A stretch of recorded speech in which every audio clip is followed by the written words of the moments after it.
Hey, Paul friends, welcome you to Starfleet Universe On Call. And tonight, well, at the moment, you got me. Barry is supposed to be calling in very soon, and hopefully that will be the case. He might have forgotten or just hit a dead zone because he said he was going to be calling in from his car. So we were going to discuss the Carnivons and their wonderful, wonderful weapons. Now, I was hoping Gary would be here because Gary is more familiar with the Carnivons, and I've been reading up on the Carnivons. I'm still missing some things when it comes to, in this case, the death bolts. But I think that overall, if we have to, we'll muddle through the Carnivons. I think the Carnivons are a very interesting empire. The interesting part actually is I was reading up on the death bolts, and the one thing that is mentioned in the death bolts is let me show you here, and that is speeds. Even though in theory the Carnivons kind of quote unquote went away when it comes to, they're no longer an active empire in the known quadrant anyway. They still have rules to handle the situation where you are where you can play them in Y168 and Y181 so that you are not just kind of left high and dry, as they would say.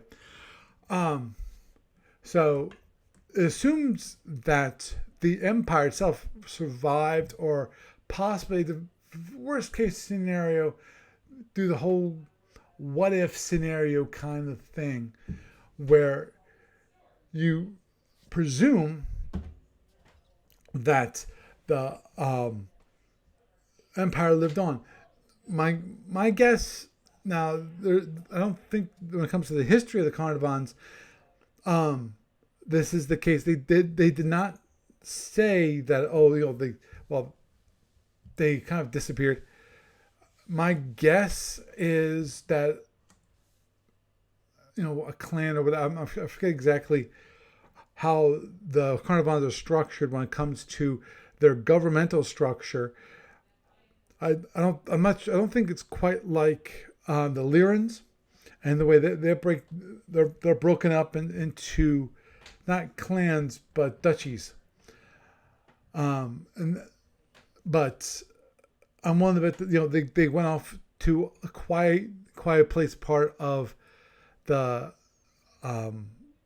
not galaxy, but the octant, so that at some point they might return. Now the question is, will they ever return, or it's going to be one of those things where in the year 200 or 215 or 10 something, in the second generation X ship territory, when it comes to history of Starfleet Universe, that they'll find them all. They're out here now. They might not have got, because of, I always have this opinion that war forces you to innovate. When there's competition between different factions, whether those are empires or people or whatever, that competition helps things to grow more rapidly. Now, the important thing there is that, one, you have to have the motivation. Two, you have to have the materials, including the smarts, the intelligence about that. So, with that, which means in my mind, the Carnivons, I'm not sure what they'll meet out there and wherever they ended up. I know that obviously they're not like the Vari, they actually moved from, like, a part of them actually escaped into the Omega Octant, which I'm not sure if that was ever detailed, which is when the Gorns found out that the Vari, that which they thought they completely had eliminated and wiped out the Vari, had actually. Sorry, I'm confusing Vari with Paravians. It's the Paravians. Sorry, the Paravians. They found the Paravians in the Omega Octant, and to me, that today might at that point be very much a relief. The question is, what would happen at that point in the history of the Gorns? Now that they found that the Paravians had actually survived, at least a portion of them. Obviously, they felt very bad about what happened to them. All those, generations ago. And I don't know, because I'm not sure if that's been written up or not, about the reaction of the Gorns to finding the Paravians still alive in the Omega Octant. But it would be interesting when it comes to the Carnivons if they found them to be also alive at some later point in time. And with that brief history introduction, that we're going to move on to some of the weapons and systems that are available to the Carnivons, or particular to the Carnivons. I'm going to go through. Let's go through the systems via the actual rule numbers. Okay. Start with disruptor cannon. Disruptor cannon is kind of interesting in that it acts more like a poor photon, in that it costs 2 points of power. Now, the 2 points of power doesn't have to be warp. It can be any power system, any power source. But you have to do 2 points of power for 2 turns. And after those 2 turns, then you can fire it. So you only can fire it once every other turn. Now, here's the funny thing. Well, not the funny thing. So the minimum it requires at least 33 impulses before you can fire. Again. But you cannot use contingency arming on the second turn. It's either you're all in or you're nothing. But you can do contingency allocation for that very first turn. The very first turn, you can actually start with like 1 point of power, and then decide, okay, if you actually have the additional point of power for that disruptor cannon, you can then finish it off. But that requires, obviously, you're not going to finish it off unless you plan on the beginning of EA. You're going to actually spend the 2 points of energy for the second turn of arming. Otherwise, if you have use contingency power, use 1 point of energy on the first turn, that in that case it discharges and you have to start from scratch again. In which case, which is silly. No, not silly. What you could do is use 1 point of power, and then if you know you're not going to be firing next turn, you can then let it discharge and start again with 1 point of power. And go about it that way, so that you could possibly start charging up to how many cannons, depending upon how many cannons are on the ship, and then decide, at the end of the turn, whether you're actually going to continue on to the next turn. Now, this is the weird part about the disruptor cannons. The disruptor cannons themselves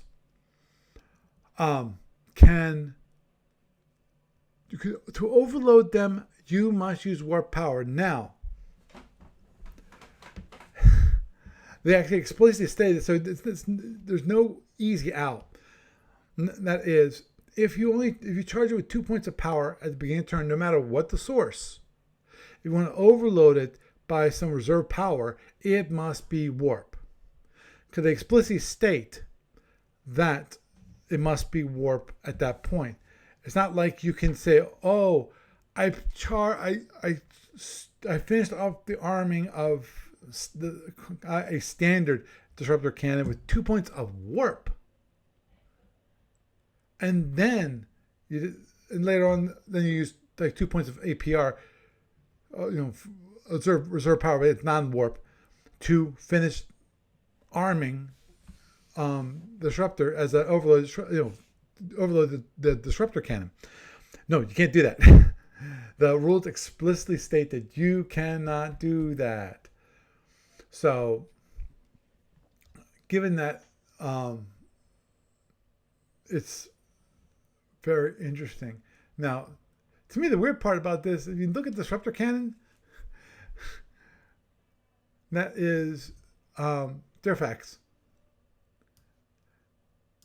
So if the Carnivons can get a Durfax, then they can actually get better, for the longer ranges. Now, obviously, Durfax is only good when it comes to fleet battles, and when you have a number of fleets. So that's weird. No. But anyway, moving onward. So when you overload it, it's going to be additional 50 points of damage. So standard, and this is standard. This is not overloaded. Standard damage for range 1 is 2. Weird. Range 2 is 8. Range 3 to 4 is 8. 5 to 8 is 6. This now, so it's better than a disruptor. A standard disruptor torpedo is a standard disruptor.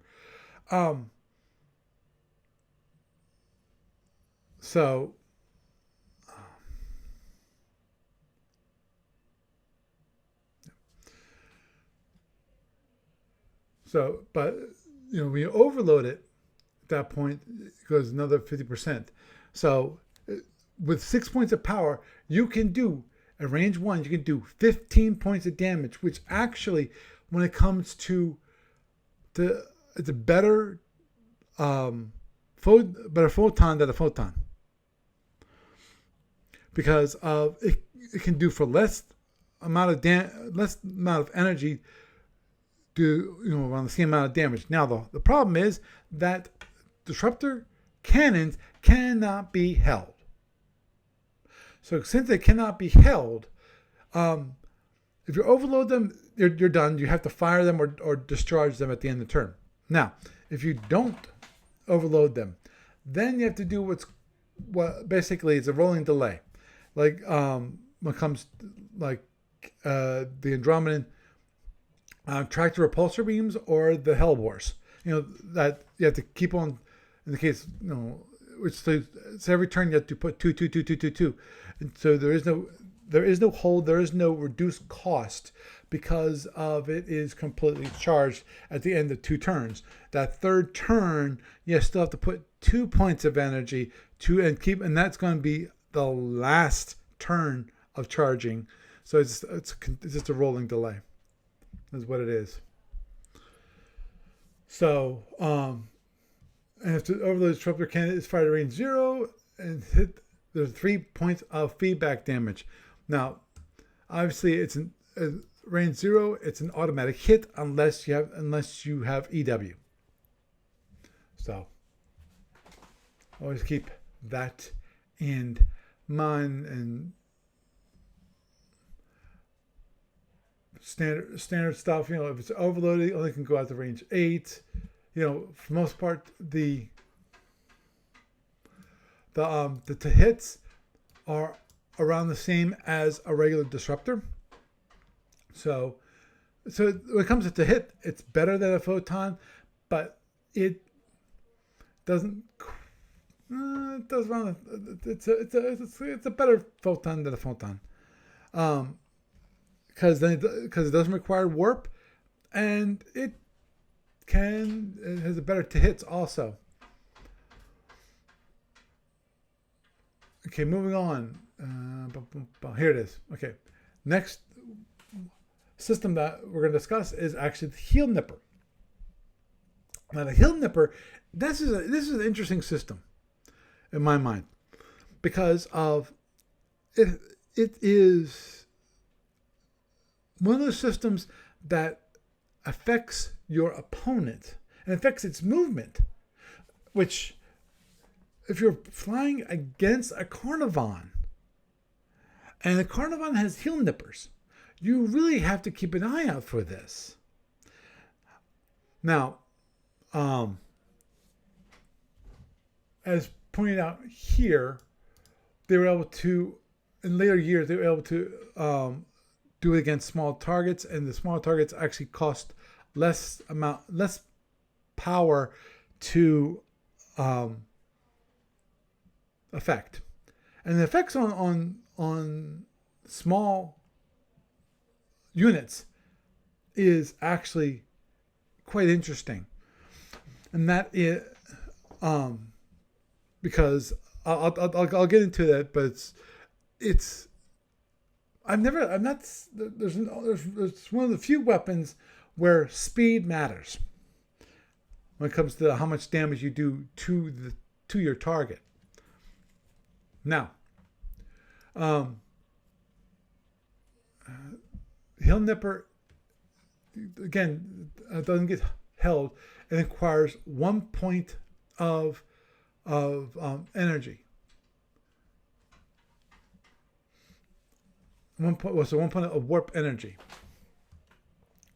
and if you want to extend the range, you can use 2 points, and this will the second point can be provided by reserve power.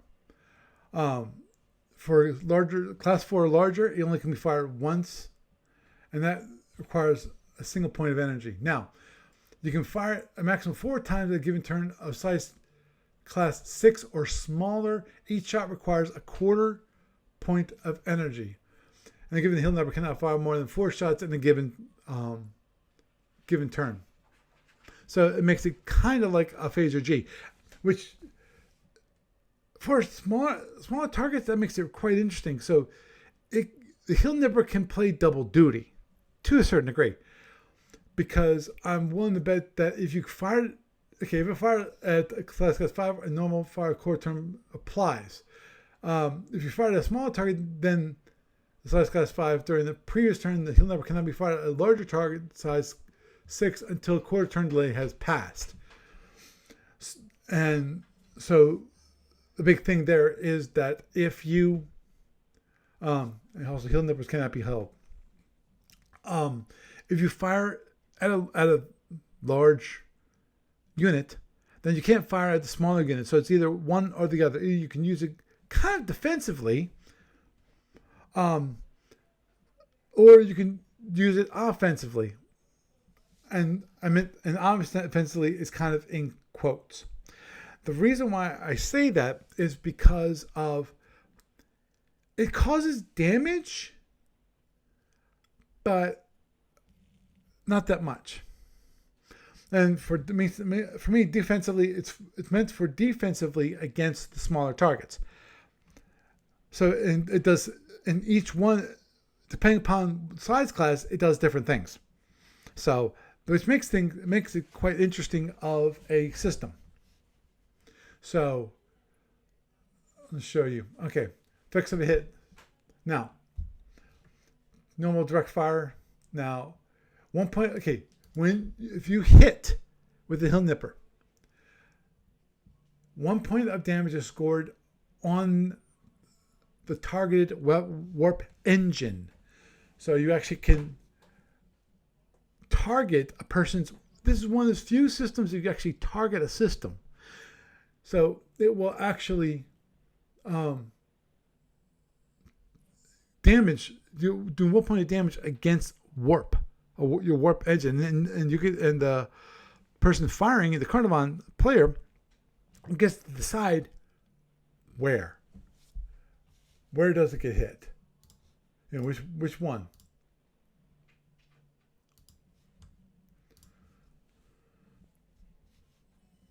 Now, and then in addition to that, the target loses its next scheduled impulse of movement or next tactile warp maneuver. It doesn't affect movement caused by tractor beams and so forth. But the target is also involuntarily forced to turn. I have to,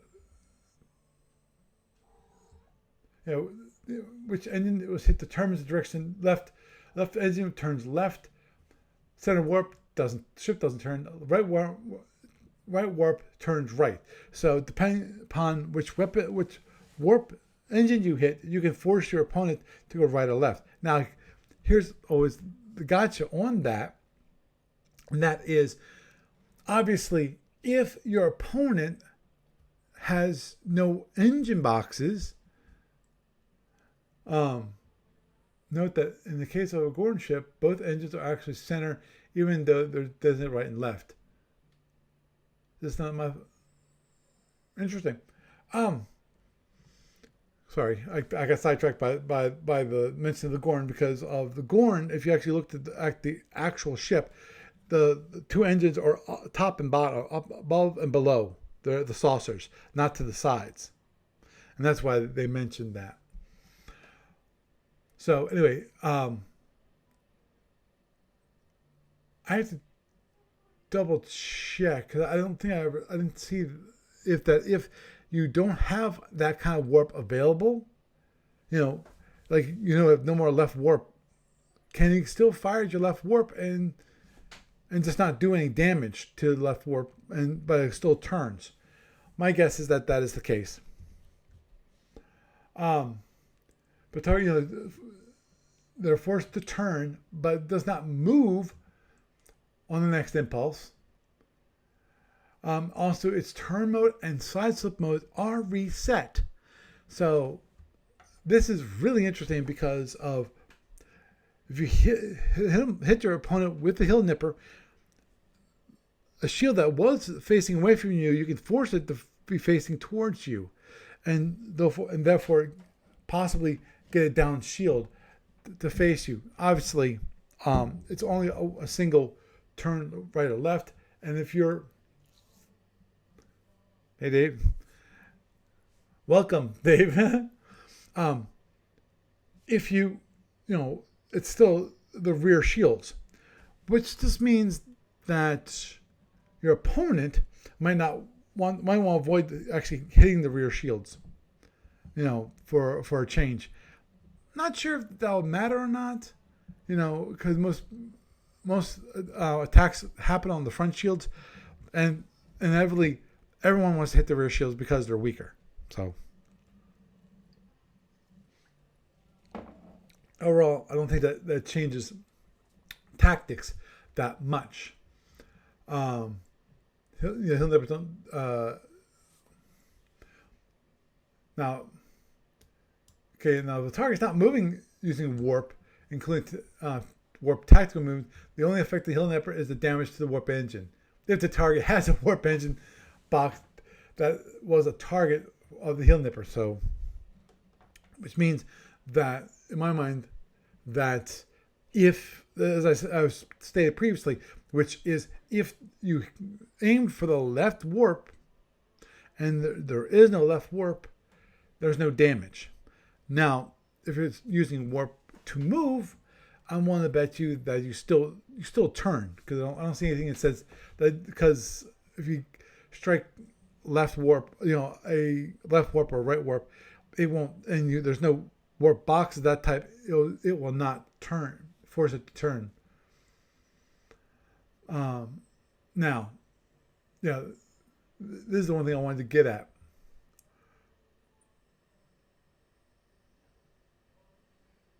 Right.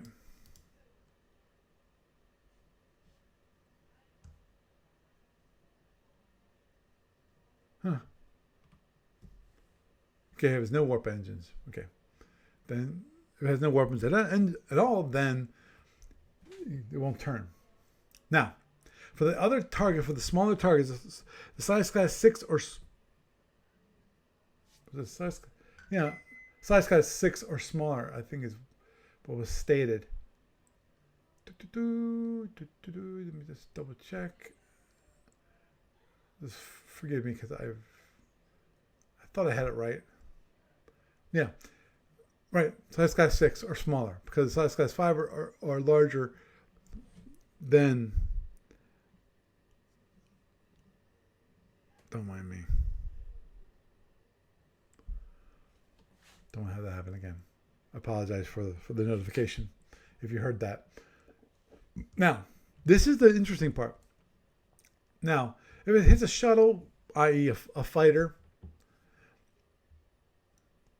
it will do 1 point damage to the shuttle, but add an additional point of damage for 3 points of speed, or fraction of, when that's moving speed faster than speed 8. Now, so that if you're using a shuttle, most probably that won't happen. Unless, obviously, if you're using warp booster packs on your shuttles.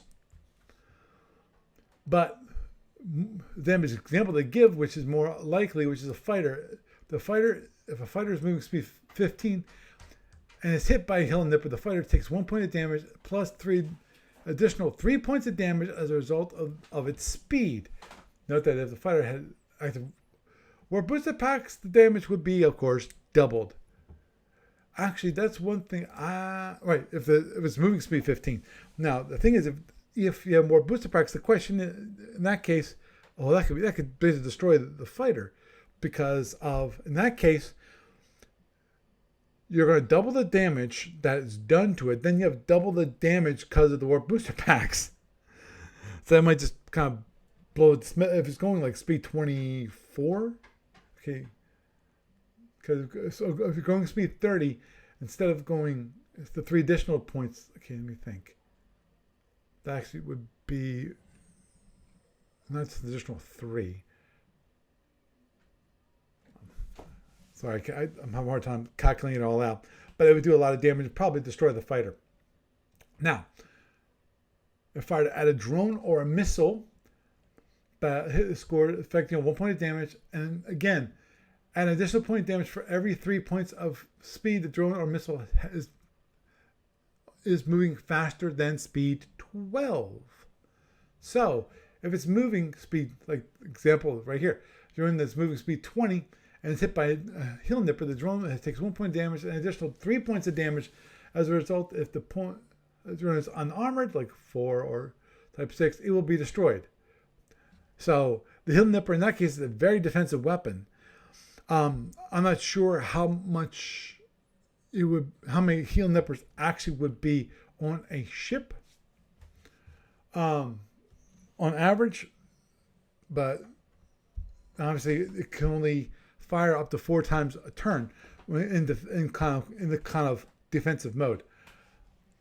And here's the chart. That is, it can fire all the way out to range 4. Obviously, range 4, you would be fortunate to actually hit. But if you double the power, then or out the range 4, you got a 50% chance of killing it, of hitting. And if you want to, you can go all the way out to range 8. Obviously, that's if you ever do that, in my mind, that would be you are rolling a dice. You're chancing it.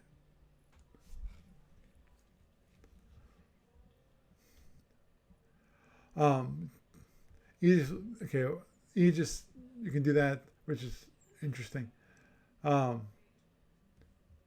So the heel nipper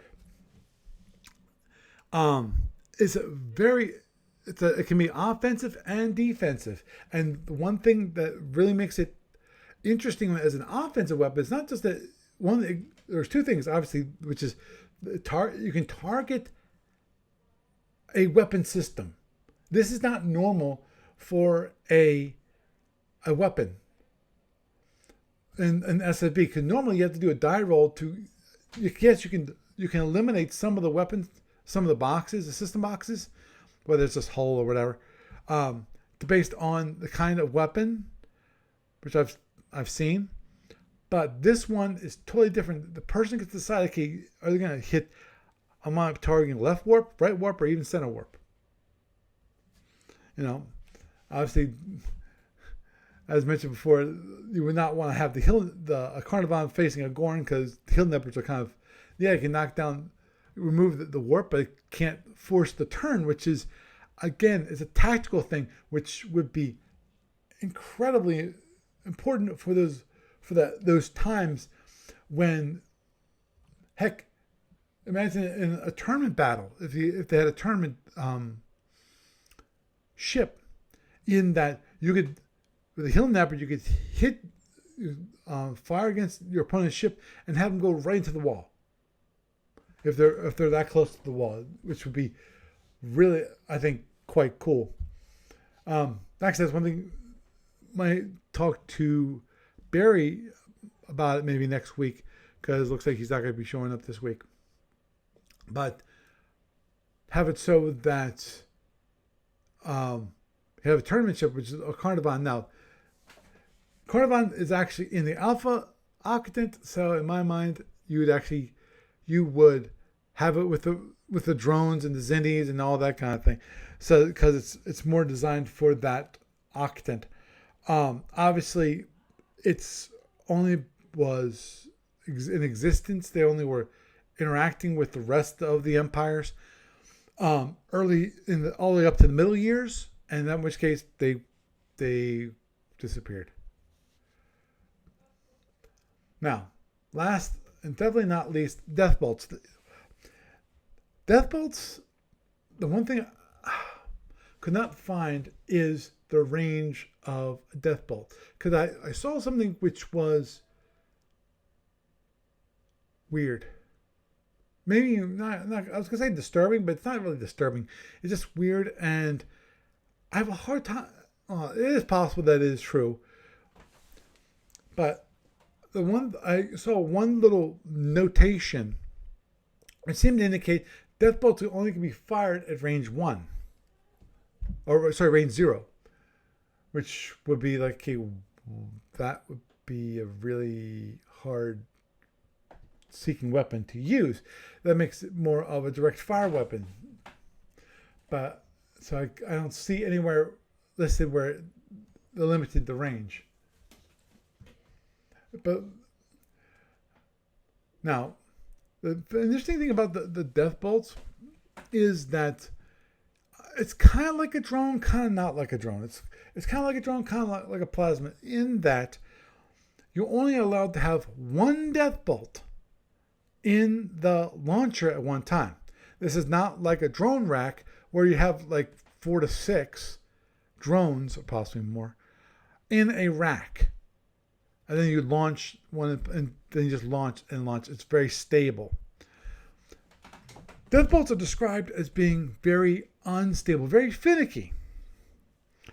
And therefore, instead of just, have them self-contained, put them in a rack, they're very stable. They're like normal missiles, where you just load them up, and then until you pull that pin, until you let go, until you launch it, it's not active. So even if it gets destroyed, most probably it won't blow up, so it won't cause any damage to the ship. So drones are very stable weapons.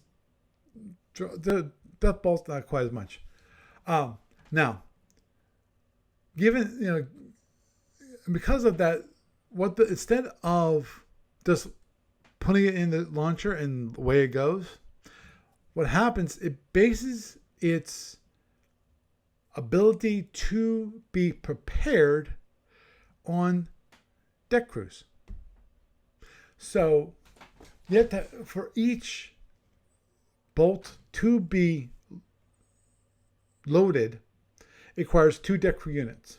Now, the funny part is, it requires 2. Now, obviously, you can double up on the deck crews.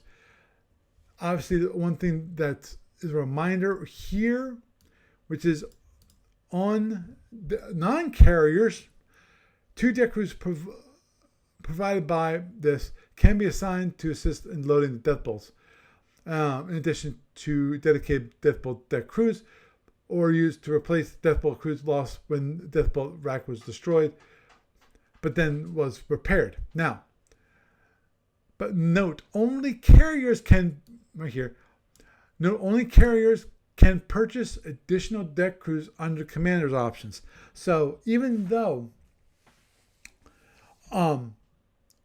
you might want to have additional deck crews so that you can make sure that all your death bolt launchers are being loaded as quickly as possible, you can't do that.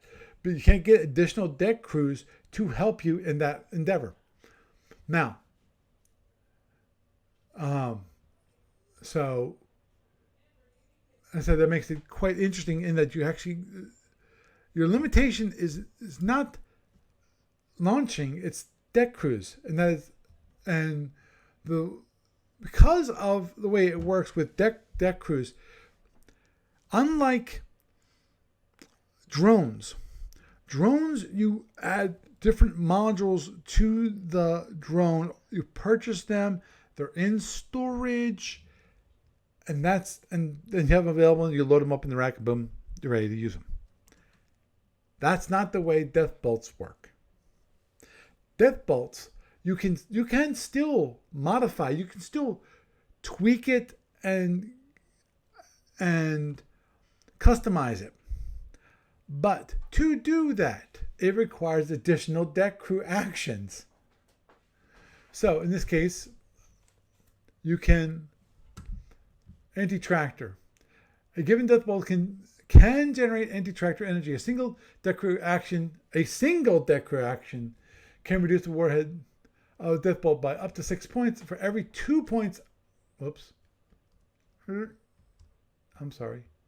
I lost it. Bum, bum.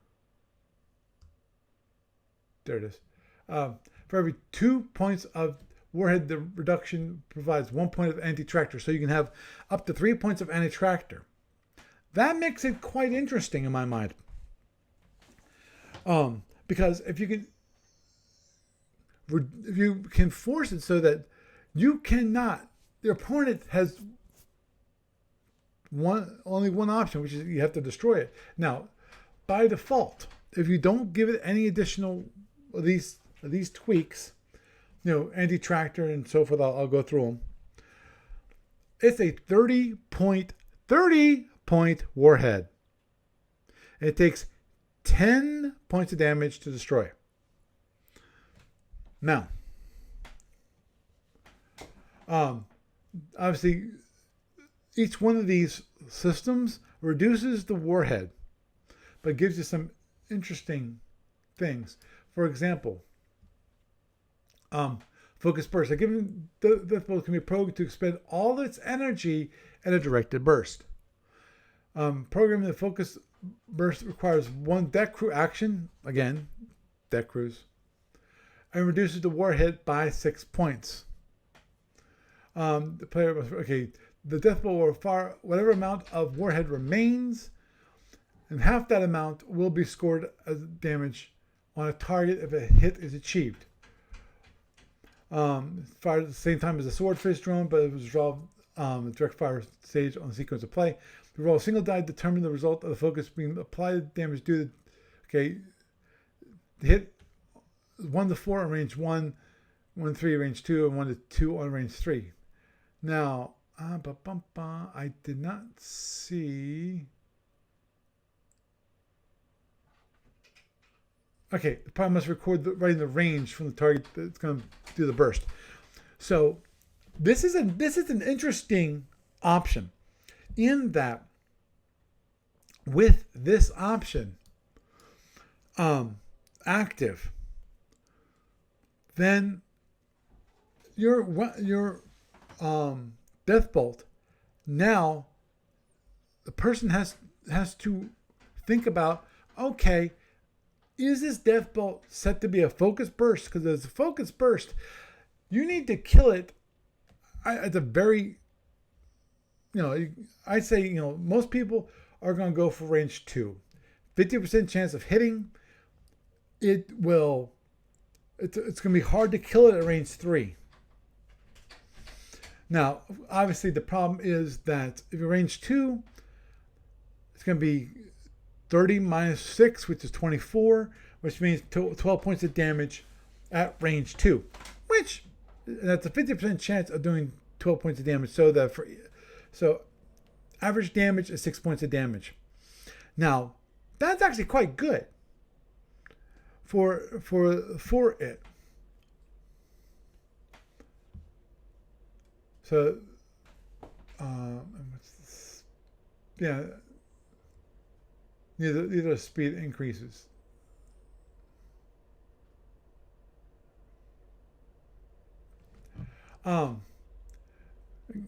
Again, okay, big surprise. ECM can be generated. You can reduce the warhead up to 6 points for a maximum of 6 points of ECM, which is, again, it costs 1 deck reaction. It can reduce it from 1 to 6. Armor. A death bolt can reduce its warhead up to 6 again, with a maximum of 3 points of armor, making it difficult to destroy. Again, it costs 1 deck reaction.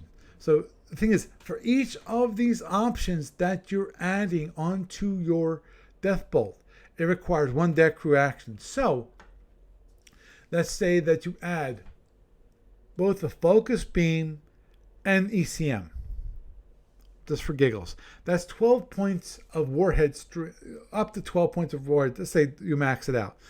That's 12 points of warhead strength removed from the 30 that gives it 18. So that you have a range 2, you got a good shot to doing 9 points of damage at range 2. And you should be able to get the range 2 with very little effort, because of 6 points of ECM, it's pretty hard to fight off. Yes, you could be using 6 points of ECCM, but okay, are you sure you want to do that, or you want to use ECM? Obviously, if you're using ECM at all, it's usually a very heavy EW environment, with scouts and all. Okay, you got Spitfire. Spitfire can fire up to 6 anti-drone shots at any legal target of an anti-drone. So basically, this is I forgot the name of that drone again. It does the same thing. Multi-warhead drone. That's it. Multi-warhead drone, where you can actually have it launch.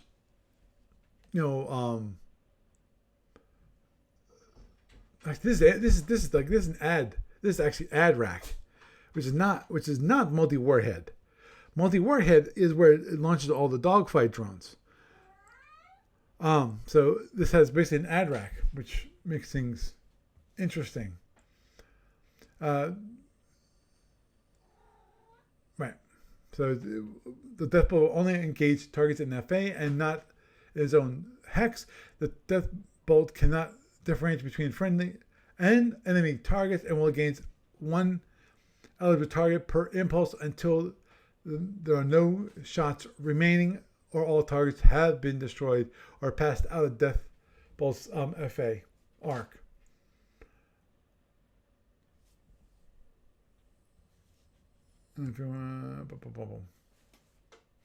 And as I mentioned before, you can actually do, Carnival player can combine any of the listed properties, subject only by the time for the deck crews to prepare the death bolt.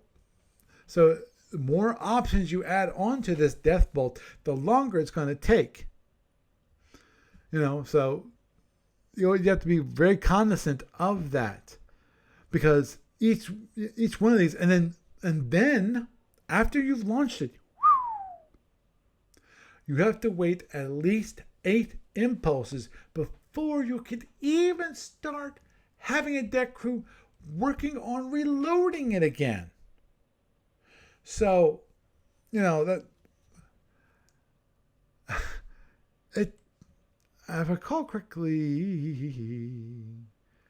forget how much the deck reaction takes. I forget what it's 4 impulses or 8 impulses is a deck reaction. I think it's 8 impulses is a single deck reaction. And I don't see it listed here. And this is the one thing I'm gonna look at it. Speed, okay, right. Okay, I don't see. Okay. Right. Okay, I apologize. I don't see where it gives a, how long death bolts actually survive. Yeah, they mentioned, where is it? They mentioned it. I probably misinterpreted. Here it is. A player must record in writing the range of the target at which the burst will be fired, which cannot be more than 3 hexes. No, that's not the one. Here it is. Special death bolt targeting. Death bolts were not as accurate as in pursuing their targets as standard drones. They made up for this, however, with a directional warhead. While the warhead range, quote unquote, range is vastly less than a single hex, it is somewhat more than a proximity blast destination used by drones. Which is why I think that's the explanation for how that it's actually able to do more damage. And as I mentioned here, death bolts have a speed of 12 with a warhead strength of 30. But okay, so definitely, obviously, it can go more than one hex. So I was wrong in that, but I still don't see.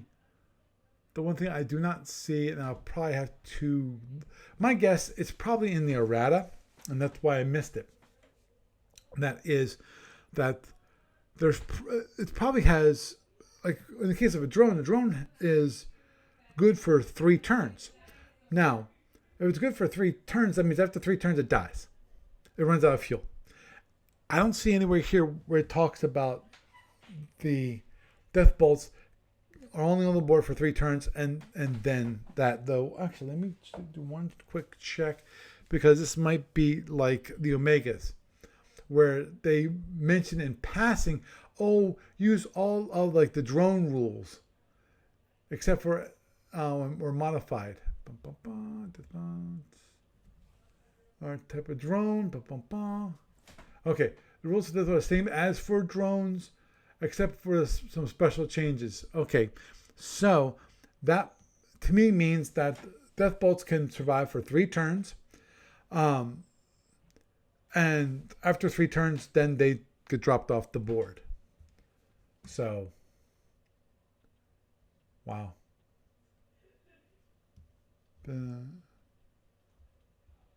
Okay. So, death bolts are interesting in that it's one of those. What's interesting about them, in my mind, is that the flexibility is not at the time of that you load up the ship. The flexibility for the weapon occurs at the time of preparing that death bolt to be launched. And if you're willing to give it some additional time, you can really tweak this thing out. Now, obviously, when you're tweaking it out, you're giving up warhead strength. And currently, that's one of those things that can be the scariest thing of a death bolt. And that is the death bolt can do 30, not 24, 30 points of damage. And it doesn't take 6 points of damage to kill it. It takes 10 points of damage. And that's to begin with. If you decide that, I'm going to put some armor on this, on my death bolt, you can put up to 3 points of armor. That means it could take up to 13 points of damage. 13 points of damage. That's a minimum of 4 phaser 3s. If you're lucky, you can get 2 phaser 1s to kill it. This is not an easy thing to kill. So the death bolts can be just a bugger to kill. Now, reduces the warhead strength, but it doesn't the armor. Let me look at this again. Yep. The programming warhead requires one deck reaction to reduce the warhead by 2, 4, or 6, depending on how many points of armor, 1, 2, or 3. The only player versus it. Now, I'd have to double check this. And that is that, actually, no. Yeah. Okay, I'm thinking about drones, and drone armor is the same way. Drone armor, if it's internal armor, it just reduces the warhead strength that you can actually have on the drone. But it doesn't reduce the speed. But if you put external armor onto a drone, that's what slows it down. Which is always interesting. Because in drones, if you have a 32 speed drone and you put some external armor, not internal, so that means you can have it so you don't reduce the warhead strength, but you slow it down. You can slow it down to like speed 20. So someone might, it's one of those really sneaky little things that you can do with drones. It looks like a regular speed 20 drone, but instead of killing it like a type 1 drone, instead of killing it for 4, it takes 6, or I think 6. I forgot how much external armor you can add. As I say, it takes 6 points of damage for a type 1 drone that's going speed 20. So now, what was a type 3, phase 3 to kill it, now requires you to actually go and use a phaser 1 or 2 phaser 3s. To kill that drone. And again, for this one, okay, now again you can do up to it's required 13 points of damage to kill it. Whew. You want to talk about a surprise? That's one with a surprise. Now obviously it reduces the strength of the warhead from a 30 down to 24, so basically it makes it a type 4. But that would be interesting to see, especially for in the latter years when they get to speed 20 and speed 32. That would be quite interesting. Now, obviously, the tough part is that given that these are deck crews, the deck crews, you might be launching later in the turn, because of the deck crews required to load them up. And requires 2 deck crew actions, which would be 16 impulse. Well, it's not too bad. If you double up the deck crews, now it all depends on 1, how many deck crews you have, and 2, how many death bolts you have available on the ship, to how many you actually can be able to launch per turn. You might be limited purely by the number of your deck crews, which is one thing that was pointed out earlier on here, which is the whole idea of transferring. Okay,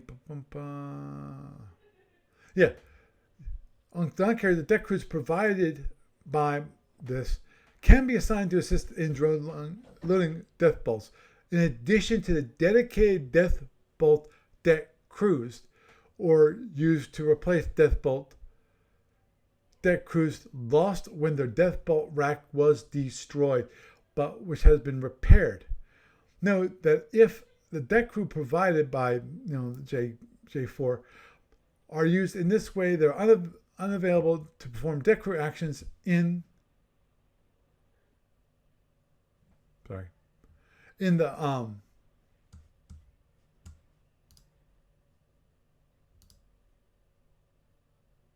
ooh, interesting. So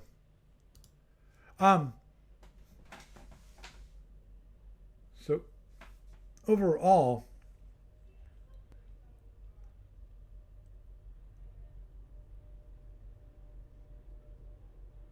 interesting. So overall, the death bolts are quite interesting. Actually, let me see if that was it for the systems for the Carnivons. I just want to see if in here do we have any. No, I don't see them.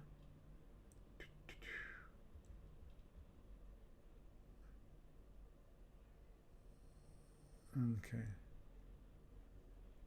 When is this supposed to have taken place? Y193. Interesting.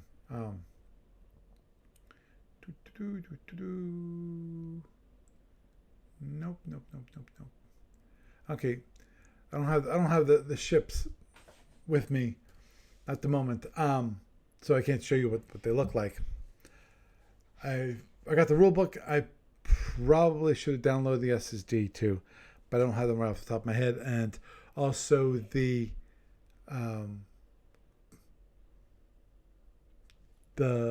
captain's logs. I didn't look at the captain's logs, so I'm willing to bet there's probably a Carnivon ship or one or two ships there.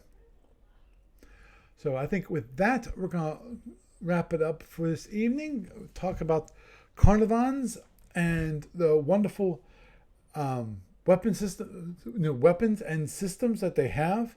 Because Hildenberg is kind of a system, kind of a weapon, because it does in my mind it does damage to ships, so therefore it makes it a weapon system. So I'll wrap it up with that. I am Paul Franz, and I bid you a good night.